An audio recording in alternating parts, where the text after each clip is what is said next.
dead these 7 years. Ah, humbug. I don't think any actor ever thinks that something like this can happen. I don't think there's, to my knowledge, there's no one else in Canada anyway that's been privileged to be able to play the same character for 20 years. They did a little calculation the other day, and they figured all the performances over 20 years, 8 shows a week, 5 weeks for 20 years, that if I were to do them like every day of the year, I would be doing it every day for 2 years solidly. It's a lot of shows, and I'm deeply grateful to Theatre Calgary and our audiences especially for inviting me back into their lives year after year. It's a great gift for an actor to be able to do this.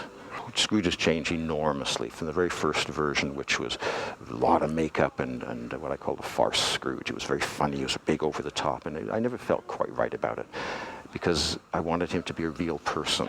A fragment of an underdone potato, yes. Yeah, there's more of gravy than... So this is a picture from the very first Christmas Carol where I played Scrooge, and in 1994, I guess that was. And you can see that a lot of heavy makeup in this version, and it's what I call the farce Scrooge. It was really big, really over the top. It was really funny, but I didn't think it was anywhere near right. This was probably late 90s when I did this one, probably maybe even 2000.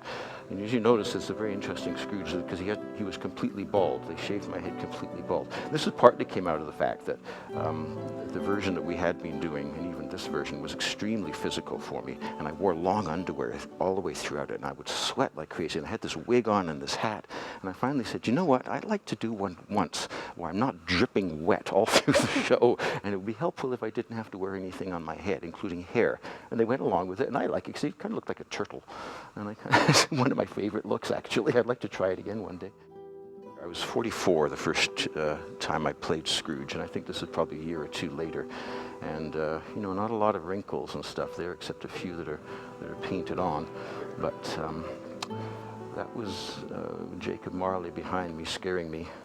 It's a part of my life for 20 years of getting scared by ghosts constantly. You believe in me or not? I do! Okay, so this one is only from about probably 4 years ago. And this is a tremendous Calgary actor, Kevin Rothery, who played Christmas Present for many, many years. And in this version, you can see it's very, very similar. The hair is getting to become the kind of hair that I have now. He still has a little cap on, but he's all in white, which was great because he stood out on stage a little bit. But virtually apart from the hair, no makeup anymore because old wrinkles are growing into my face and I don't need makeup because I look about Scrooge's age about now. Why does your spirit walk the earth, and why do you come to me? My gosh, if I ever just recite the words, slap me across the face and get someone else to play the role. I'm not interested in doing that at all. As an actor, your job is it's the first time it's ever happened. Business! Mankind was my business. When you step on that stage every night, you're hearing stuff for the first time, you're seeing it for the first time.